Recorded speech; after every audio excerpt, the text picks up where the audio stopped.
उस पद्धति के प्रशिक्षित लोग अधिक से अधिक तैयार हों और सरकार जन सहयोग से व्यवस्थित हो।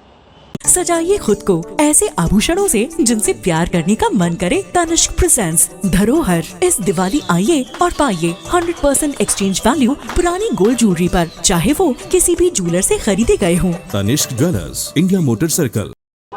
विश्व आयुर्वेद परिषद द्वारा आज पंचकर्म को लेकर के कार्यशाला का आयोजन हुआ। उस कार्यशाला में प्रदेश भर के 100 से अधिक वैद्य सम्मिलित हुए हैं।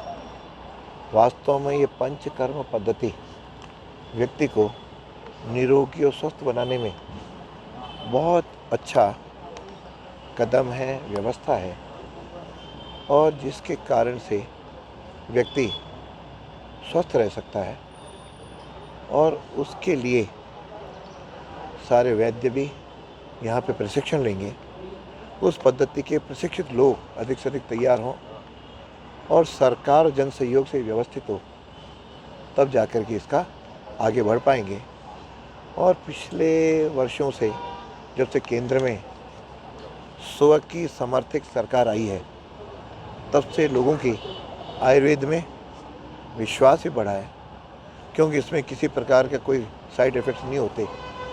और इसके लिए अजमेर में भी व्यवस्था है और सरकार ने 24-25 के लिए रसायनशाला में जहाँ दवाइयाँ निर्मित होती है, उसके लिए 4 करोड़ रुपए अतिरिक्त राशि भी स्वीकृत की है।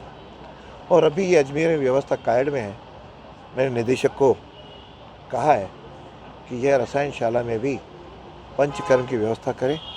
उसके लिए मेरी ओर से, विधायक की ओर से, सरकार की ओर से जो भी सहयोग होगा वह हम देंगे, ताकि लोग अधिक से अधिक जो वायु कफ पित्त से इम्बैलेंस से परेशान होते हैं वो स्वस्थ रह सकें, ताकि हमारे प्रधानमंत्री जी का स्वप्न है हर व्यक्ति निरोगी रहे और 2047 में विकसित भारत अर्थात स्वस्थ भारत बने, उससे सब लोग सहभागी रहें।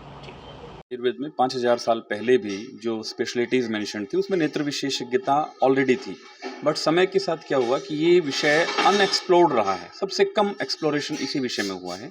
लेकिन आज हम जो नेत्र क्रिया, कल्प और पंचकर्म की विधियां करते हैं आई डिजीज़ में, चाहे वो नसों की सूजन हो, डायबिटीज़ के कारण खून के थक्के जमना, आँखों में सूखापन, बहुत सारी काला मोतिया और भी कई तरह की बीमारियां हैं, पुतली के रोग, पर्दे के रोग, उसमें सर्जिकल एस्पेक्ट सबसे पहले जो मेंशन हुआ था वो आयुर्वेद में हुआ था। समय के साथ सर्जरी एडवांस हो गई, मॉडर्न साइंस के पास चली गई, और जो आयुर्वेदिक औषधीय ट्रीटमेंट है वो आज आयुर्वेद की जो प्रासंगिक विधि है उसके द्वारा हम मेजॉरिटी केसेस में बिना केमिकल्स के पूरी तरह से रोगों को ठीक कर सकते हैं। चाहे वो चश्मे का नंबर बहुत ज़्यादा बढ़ जाना हो, डायबिटीज़ के कारण खून के थक्के आँख में बार बार जमता है, उसमें एलोपैथी में क्या इंजेक्शंस और कई सर्जिकल ट्रीटमेंट्स करने पड़ते हैं। आयुर्वेद में बिना सर्जरी के, बिना केमिकल माध्यम से उन सब चीज़ों को नेचुरल रूप में ठीक किया जा सकता है। नसों की सूजन जैसे यूवीआईटी एक बीमारी होती है, उसमें बार बार स्टेरॉइड लेने पड़ते हैं जो बहुत साइड इफेक्ट वाले हैं। आयुर्वेद में उन चीज़ों को हम नेचुरली उस सूजन को खत्म कर सकते हैं। ड्राई आइज आज मोबाइल और कंप्यूटर के इस्तेमाल की वजह से आज ऑलमोस्ट हर दूसरे तीसरे आदमी को है। आयुर्वेद की विधियों का, दिनचर्या का इस्तेमाल करने से, पंचकर्म मेथड का इस्तेमाल करने से ड्राई आइज को भी पूरी तरह से खत्म किया जा सकता है। तो आयुर्वेद नेत्र चिकित्सा नई नहीं है, पुरानी है, बस अनएक्सप्लोर्ड थी, आज प्रासंगिक है, इसलिए हम चिकित्सा में उसका उपयोग कर रहे हैं, जो कि बहुत साइंटिफिक है और रोगों को ठीक करने वाली है। Thank you sir. एक और सर, डायबिटिक रेटिनोपैथी में वही होता है कि भारत को आज डायबिटीज़ की कैपिटल बोलते हैं पूरे वर्ल्ड के अंदर। तो उसमें अगर बहुत क्रॉनिक डायबिटीज़ हो जाए, लंबे समय तक अनकंट्रोल्ड हो, तो रेटिना के पीछे की जो ब्लड वेसल्स हैं वो कमज़ोर होकर उसमें से बार बार ब्लड लीक करता है। तो कन्वेंशनल साइंस के अंदर उसमें लेज़र ट्रीटमेंट करते हैं जो एक प्रकार से वेल्डिंग है, या फिर कुछ इंजेक्शंस लगाते हैं जो आँख में सूजन को उतारते हैं।